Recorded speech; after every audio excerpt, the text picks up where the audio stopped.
فيروس جدري القرود تم اكتشافه سنة 1958 في قرود المعامل في الدنمارك. أول حالات من البشر تنصاب بجدري القرود ده كان سنة 1970 في كونغو، يعني الفيروس مش جديد.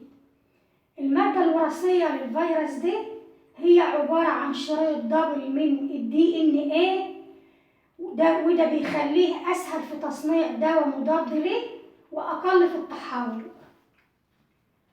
أما التقسيم الجيني للفيروس فهو عبارة عن فرعين أو نوعين.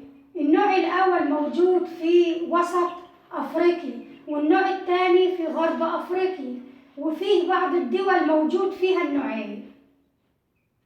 مستني إيه؟ يلا تابع معانا باقي فيديوهات جدري القرود.